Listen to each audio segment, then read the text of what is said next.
दो कमेटीज, के रहमान खान साहब की कमेटी थी जेसीपी, ये जेपीसी की जो रिपोर्ट आई, उन्होंने बाकायदा कहा कि वक्फ संपत्तियों का सर्वे जरूरी है, सेंट्रल डेटा जरूरी है, दाखिल खारिज जरूरी है और रेवेन्यू का रिकॉर्ड जरूरी है। ये के रहमान खान साहब कह रहे हैं जेपीसी की कमेटी में।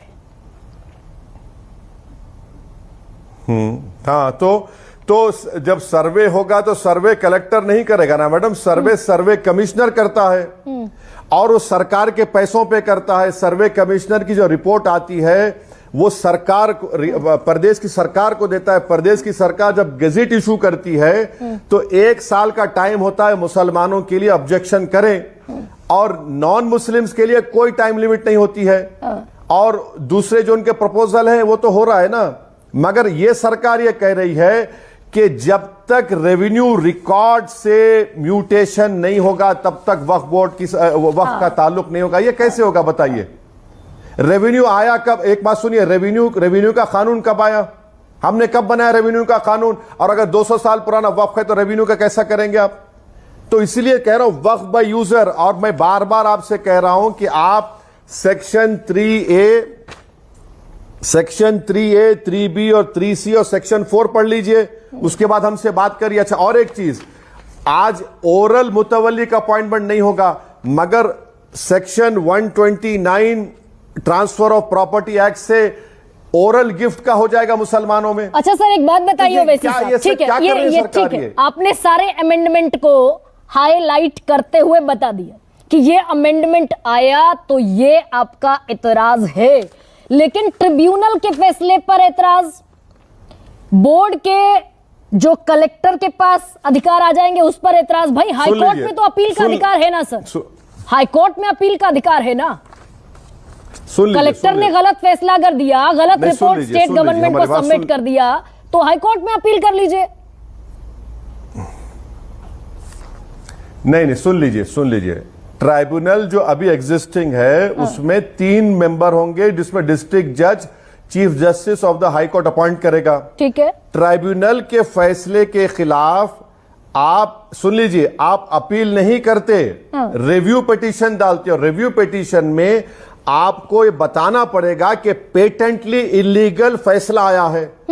अगर ये सरकार कह रही है कि नहीं, रिव्यू पिटीशन नहीं, अपील होगा, यानी अपील दोबारा सुना जाएगा। अब जब कोर्ट में इतना बैकलॉग है और फिर आज आप जो बिल में कह रहे हैं कि रिटायर्ड डिस्ट्रिक्ट जज होगा और रिटायर्ड गवर्नमेंट का एम्प्लॉय होगा, अगर डिस्ट्रिक्ट जज नहीं होगा तो रिटायर्ड गवर्नमेंट का एम्प्लॉय तब भी ट्राइब्यूनल में सुनेगा। ये कैसे होगा सर? लेकिन बैकलॉग पर आया, गवर्नमेंट का एम्प्लॉय बैठकर सुनेगा। बड़े एहतराम के साथ सवाल पूछ रही हूं, आप हाईकोर्ट के बैकलॉग पर आए। मैंने सवाल पूछा भाई हाईकोर्ट में अपील की जा सकती है, आपने कहा हाईकोर्ट के पास तो ऑलरेडी इतना सारा बैकलॉग है, तो पूरा देश उसी बैकलॉग के साथ सर जस्टिस पाता है ना। तो ये कुछ ऐसा भी खेल है क्या कि ढका दबा कुछ है, उघड़ जाएगा?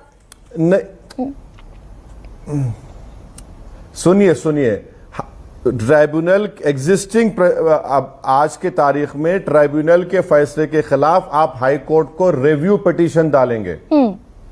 सरकार ये कह रही है कि हाई कोर्ट में रिव्यू पिटीशन नहीं, अपील होगा पूरा। हम ये कह रहे हैं कि ट्राइब्यूनल की फाइनलिटी को आप क्यों खत्म कर रहे हैं? हाई कोर्ट को जाएंगे। देखिए, रिव्यू पिटीशन में और अपील में फर्क होता है। ठीक है, अगर ट्रिब्यूनल के फैसले को ट्रिब्यूनल के फैसले को क्वेश करते हुए हाई कोर्ट में फ्रेश अपील भी होती है तो वहां भी देश के जज बैठे हैं ना सर, तो ट्रस्ट यानी कि विश्वास का संकट तो नहीं हाईकोर्ट के लिए भी है असदुद्दीन ओवैसी साहब। नहीं, आप समझ नहीं रहे मेरी बात को मैडम। ट्राइब्यूनल में भी डिस्ट्रिक्ट सीनियर मोस्ट डिस्ट्रिक्ट जज का अपॉइंटमेंट स्टेट के चीफ जस्टिस करते हैं। मैं नहीं करता हूं, आप नहीं करते हैं। उनके फैसले के बाद रिव्यू पिटीशन डाला जाता है।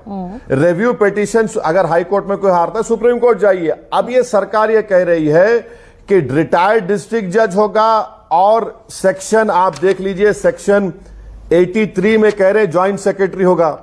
अब मैं आपको सुप्रीम कोर्ट का फैसला बोल रहा हूं। आर गांधी 2011 में सुप्रीम कोर्ट ने कहा कि secretary level officer can be appointed as a technical member in tribunal. ये सुप्रीम कोर्ट के फैसले के खिलाफ ये लोग फैसला के ले रहे हैं।